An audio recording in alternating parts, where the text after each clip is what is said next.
the frontier of empires and the junction of the great Danube and Sava rivers, this is one of the oldest cities on the continent. As proof of the constant war and upheaval, few buildings in Belgrade are older than a couple of hundred years. But Belgrade is no less compelling for its tumultuous past, blending high culture with a fun-loving spirit. You can sense this lust for life on Skadarlija, the Bohemian Street, or the Splavovi, party boats that are moored on the Danube and Sava. Today we share the top 10 best things to do in Belgrade so you can plan a trip and experience all the exciting attractions and activities this beautiful city has to offer.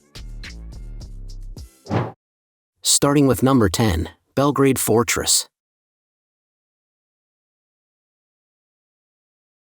On a tall ridge where the Danube and Sava rivers meet, Belgrade Fortress used to contain the entire city and has lived through 2,000 years of conflict. All of that bloodshed seems very distant when you see the young couples arm in arm in Kalemegdan Park, watching the sun go down over Zemun. They'll find perches on the ramparts and secluded cubby holes among the angular remnants of the anti-artillery bastions and ravelins built by the Ottomans in the early modern ages. There's history at every turn in the fortress, from the Roman well to the medieval gate of despot Stefan Lazarevic. At number 9 is the Skadarlija.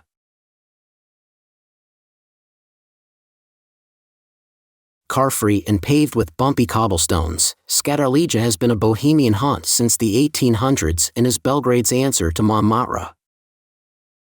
Like its Parisian counterpart, Skadarlija's glory days were in the early 1900s when famous but cash-strapped Serbian singers, musicians, writers and poets lived, worked and performed here. That Belle Epoque spirit lingers in the iron gaslights, restaurant terraces, foliage, awnings and the trompe-l'oeil facade on the opposing wall. At number 8, Church of Saint Sava.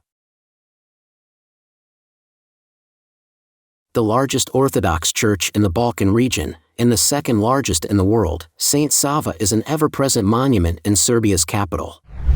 High on the Vračar Plateau, you can see the church's white granite and marble walls from any approach to Belgrade, while the 50 bells that sound noon ring out across the city. The temple is built on the site where the Ottoman Grand Vizier Sinan Pasha burned St Sava's relics after his icon had graced flags during a Serbian uprising in 1594. Construction began in 1935, 340 years after that event, and ended in 1989.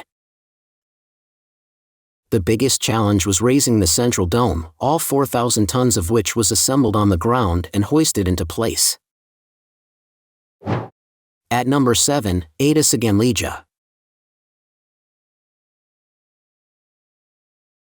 This island on the Sava has been reclaimed and turned into a peninsula, and is somewhere for Belgradians to let their hair down and be active. Even though Ada Ciganlija is in the middle of the city, it has been left to nature and is still cloaked with mature elm and oak forest. On the south side the Sava is impounded, forming the Savsko Jezero Lake. On any given summer's day Ada Ciganlija is thronged with people jogging, rowing and kayaking on the lake, playing golf, tennis, basketball or just basking in the greenery. At number 6 in our list, Knez Mihailova Street. Extending diagonally through Stari Grad from the fortress to Republic Square, Knez Mihailova is a pedestrianized street and somewhere for Belgradians to shop and go out. On what is one of the most expensive streets in the city per square meter, Knez Mihailova has upmarket boutiques and international high street brands like Sephora, Zara and Gap. These are joined by scores of restaurants and bars, so if you come almost any time of day or night and you'll encounter throngs of shoppers, couples or revelers. And towards the fortress the way is lined with eye-catching rows of stuccoed neoclassical mansions with coins and cornices. At number 5, Gardoš Tower. In the oldest part of Zemun, a monument from the days of the Austro-Hungarian Empire is lifted over the right bank of the Danube. The Gardoš Tower is also known as the Millennium Tower as it was built in 1896 to celebrate 1,000 years of Hungarian settlement on the Pannonian Plain.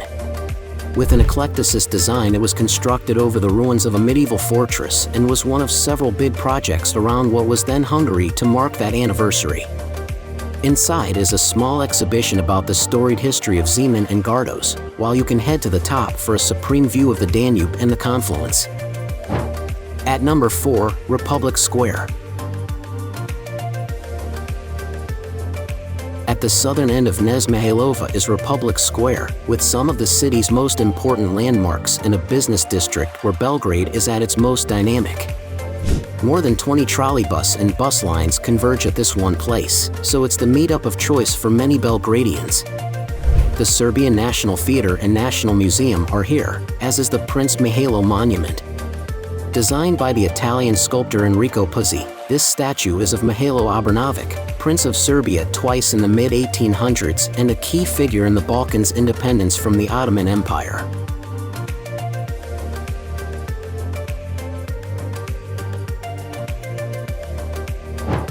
At number 3 in our list, Zemunski Kej. Also known as Kej Oslobodenja, Quay of Liberation, this waterside promenade is the best place in Belgrade to take in the Danube. Starting just below the Gardoš Tower is a long green area, with plane trees and sumptuous views of Europe's second longest river just where it joins with the Sava. These banks used to be flooded every year, but engineering works have raised the embankment, while the pedestrian path has been widened to accommodate leisurely waterside ambles. There are restaurants every few steps, many on barges and other old vessels, splavovi, while a small fleet of boats are waiting if you'd like a trip on the Danube. At number 2, Museum of Aviation.